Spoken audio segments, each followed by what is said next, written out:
Welcome back, everyone. This is 6.1, solving quadratic equations by factoring. So this is basically a combination of previous lessons we've done in the past. They want us to actually finish factoring the problem completely. So in this problem, first example says p squared plus 8p minus 33 equal to 0. Previously, we just looked at factoring the polynomial. Now we're going to actually solve the polynomial. So you're going to take your original problem and think of Colombian method. So it's two parentheses, z equal to 0. We need numbers that multiply to negative 33, because that is the back end, and add to the middle number, which is positive 8. Well, 33 are only 11 and 3 are the factors. To get a positive 8 between the two numbers and end up with a negative 33 as the product, the 3 had to be negative. So we're going to write p plus 11, p minus 3. Remember that when they escape the parentheses, it's the opposite of the sign. So negative 11, positive 3 are your two possibilities. And those would be your two answers. If we were to replace both numbers individually into the original equation, you'll end up 0 equaling 0, which would be a solution. Next example, it says 12x squared minus 5x minus 2. Same situation. Start out with your original. And we're going to go Colombian. So in this one, it's a little bit different than the previous one because the leading coefficient here is 12 and the original one is a 1. So on this one, we're going to start with the leading coefficient, and that's what's going in the parentheses first. And then it's going to be the first term times the last term. That gives us negative 24. So we need numbers that multiply to become negative 24 that add to a negative 5 as the product, the sum of the pieces. Well, the only numbers that give us a 5 if I were to add and subtract them is an 8 and 3. To give us a negative 5, the 8 had to be negative. So we're going to write negative 8, positive 3. At this point, to solve for this, first reduce the parentheses inside. 12 and 8 are factors of the number 4. 12 and 3 are divisible by 3. So we reduce to 3x minus 2 and 4x plus 1 equaling 0. Now, to solve this, I'm going to show you an easy trick. Because the number attached to the variable x is not a 1, this piece on the inside of the parentheses, the binomial, this is going to be the numerator and denominator for the number attached, because we're going to end up as a fraction answer. So we're going to have x equals, remember it's opposite, so it's negative, so we become positive 2 over 3. This is my denominator. Here's my numerator. X equals, now opposite of a positive sign is a negative sign, 1 over 4. So we have fraction answers in this example. Next example. So in this one it says 8w cubed plus 2w squared minus 3w equal to 0. So when you look at this problem, yes, there are 3 terms, but each one has a variable attached. So first thing, when we start with our original, we're going to first factor out that w. So we're factoring out a w out of all of them first, so that we become w times 8w squared now plus 2w minus 3. So now we can go to Colombian. So the w slides down. We still need it. Now the leading coefficient is going to be an 8w in each of our binomial pieces. 8 times the negative 3. That is negative 24. Needs to be a product of negative 24 and add to a sum of positive 2. Well, the only numbers for 24 are 6 and 4. That'll get us to a 2 if the 4 was negative. So we're going to write positive 6, negative 4. Before we do anything else, make sure you reduce inside the binomial pieces. So w slides down. We're dividing by 2 and by 4. So we get 4w plus 3, 2w minus 1. Now, in this one, not the previous ones, we only had 2 solutions. Because the original problem had an exponent of 3, the highest exponent tells you how many solutions we have. Since there's a power of 3, we should have 3 solutions. So w is equivalent to 0. Then here's my numerator denominator. So w equals negative 3 over 4. Numerator denominator. W equals positive 1/2. So there's our 3 pieces. Next example. Okay, on this one again, it says m squared plus 11m equal to 0. Highest power is a power of 2, which means that you should have 2 solutions. So in our original, yes, we have a power of 2, but this is not a polynomial. There's not 3 terms. It's not a trinomial piece. So we need to first factor out a m out of both of them. So end up with m times m plus 11 equal to 0. So now we see reduced binomial, plain m equal to 0. So we have m equals 0, and then m equals, it was positive inside, now I'm negative 11. So 0 and negative 11 are our solutions. Next example, it says x squared minus 9 equal to 0. So when we look at that, there's our 2 terms, power of 2 minus sign, perfect number. This is our difference of squares pattern. Remember, that's the a squared minus b squared, which breaks down into a plus b, a minus b. So we have x squared minus 9 equal to 0. We become x plus 3, x minus 3. So x is equal to negative 3, x is equal to positive 3. Next example. Again, now it says m cubed minus 4m equal to 0. So power of 3 is our highest power, which means our solution should have 3 answers in it. So we take our original, and at this point we cannot factor. So first thing we gotta do is take out its GCF, which in this instance is an m. So we have m times m squared minus 4 equal to 0. Well, we're at this point, this piece right inside here, this is a difference of squares pattern. This is the plus minus situation. So still need to break it down one step further. M plus 2, m minus 2. Remember, 2 terms, minus sign, power 2 is the plus minus situation. So now there's my 1, there's my second solution, there's my third solution. So m is equal to 0, m equals negative 2, m equals positive 2. Next example. Okay, our first word problem says the following formula models the number of prison inmates in thousands who are U.S. prisons X years after 1980. So P is equal to 2x squared plus 24x plus 338. It says find the first year in which the population of the U.S. prisons was approximately 364,000 people. So we're not going to use the whole 364,000. We're under the assumption that the 364 represents the total population at that point. So first thing we're going to do, you're going to take your original equation.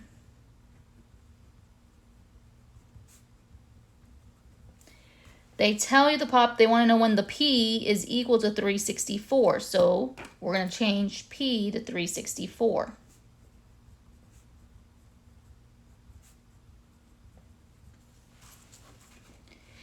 Since we need to solve it to find out what the value of x is, because x is going to determine how many years after 1980, you need to subtract 364 over.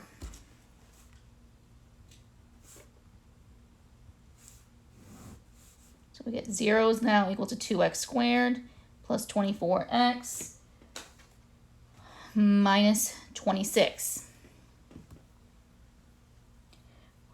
Now, if I want to factor this, the first thing I would notice is that each of the terms, coefficient values, are divisible by 2, so I'm going to divide everything by 2 to reduce it. You didn't lose it, it's still right here on the outside, I just factored it out. So this makes it easier to factor this portion here. I mean, numbers that multiply to 13 that add to 12. Well, the only ones that do that,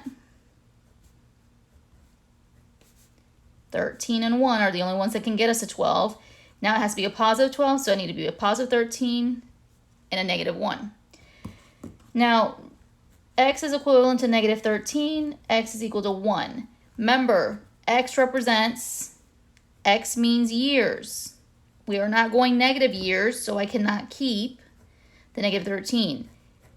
It's 1 year after. So if I started initially in 1980, I'm adding a year. So the year is 1981. Next example. So in this one it says the following formula models the number of automobiles in thousands that Washington residents purchased X years after 1980. So they give us again another formula. A is equal to 2x squared plus 18x plus 316. It says write down an equation that you can use to determine the first year in which the residents purchased approximately 388,000 cars. So in order to get that, it says just write an equation. Well, they gave you A is equal to this, so now I'm just going to replace A with the 388. So 388 is equal to 2x squared plus 18x plus 316. But that's not our equation, that's just a setup. So make sure that you set this equal to 0. So I'm going to subtract 388 over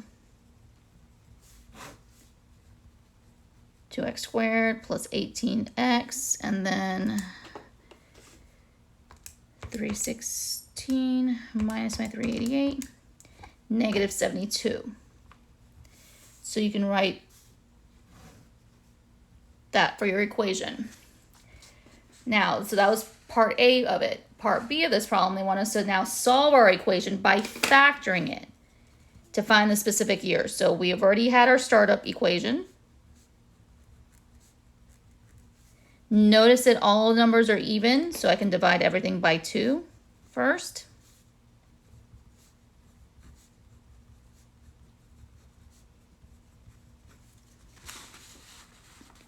Okay, so numbers that multiply to 36 that can give you 9. Well, 36, the ones I think of are 12 and 3 to give us to 9. So we see. Now we have to be positive 9, so I need to be a positive 12 and a negative 3. Again, so this one gives us x equal to negative 12, x equal to 3. Remember, they're asking us for years. X is years, so we cannot keep the negative 12. It's 3 years after 1980, so 1980 plus 3 makes it 1983. Next example. So on this one it says a rectangle is drawn so that the width is 17 inches longer than the height. If the rectangle's diagonal measurement is 25 inches, find the height. So first thing I'm going to do is I'm going to draw a picture, because they're telling us that we have a rectangle. Then it tells us that the width is 17 inches longer than the height. So I'm going to say that the height is going to be equivalent to x, and the width, they say it's 17 inches longer than the height, so it's going to be the height plus 17, which in this instance is x plus 17. So the reason I did this is so I know what we're looking for. So our width is x plus 17. Our height is x. Then they tell you that the diagonal measures 25. So the diagonal is 25. And remember, it's a rectangle, so we always have a 90-degree angle. Because I now see a triangle situation here, that basically gives us Pythagorean Theorem, which is a squared plus b squared equal to c squared. So in this instance, a, b, and c, or a, b, and c, the diagonal is always going to be your c value. So we see x squared plus x plus 17 squared equals 25 squared. X squared is still x squared. Now here it's x plus 17 times itself another x plus 17. So this is your perfect square trinomial expansion. That becomes x squared plus 17 doubled makes it 34x, and then 17 squared is your 289. Equaling our 25 squared. Well, 25 squared is 625. So we're at this point. They want the answer to be 1 decimal place. So because they mentioned 1 decimal place, after we set it up here, we need to combine like terms and subtract 625 over. So these two are going to combine, so get 2x squared plus 34x minus 336. Because they wanted one decimal place, I'm not going to go ahead and reduce this. I'm going to use quadratic formula now. Quadratic formula that we learned back in previous coursework is x equals negative b plus minus radical b squared minus 4ac all over 2a. So I'm going to identify that here's my a, here's my b, and here's my c. And all we got to do is plug in. So we see x equals negative of 34. Now, because we're looking at measurement, yes, there is a plus minus situation, but because it's measurement, we're just going to use this plus side of it. So if not, then we have negative answers. So we get 34 squared minus 4 times 2 times negative 336 all over 2 times 2. When you do your math here, get negative 34 plus 34 squared, that's 1156. Negative 4 times 2 is negative 8. Negative 8 times the negative 336 becomes positive now, 2,688, all divided by 4. So when you go situation here and do the math, you end up with, it comes out to be 28 divided by 2, which is a 14. Next example. It says the rectangle is drawn so that the width is 3 feet shorter than the length. The area of the rectangle is 4 square feet. So again, we're going to start with a figure. You're going to draw your rectangle. And they tell you that the width is 3 feet shorter than the length. So length is going to be x. The width is 3 feet shorter. So length minus 3. So x minus 3. So this is x minus 3. This is x. And they're telling you that the area, not the diagonal, the area is equal to 4. So back in earlier math, remember area is equal to length times width. They tell you the area is 4. Length is x. Width is x minus 3. Use the distributive property. 4 is equal to x squared minus 3x. At this point, because we need to solve for x, I need to subtract the 4 over. So we're going to subtract 4 over. So x squared minus 3x minus 4. And factor. So numbers that multiply to be 4 and give you 3 can only be 4 and 1. To add to a negative 3, the 4 had to be the negative value. So x equals 4, x equals negative 1. Remember, it's units of measurement. So they cannot be negative. So we don't keep the negative 1. X is equal to 4. They want us to define the length. So the length equals 4.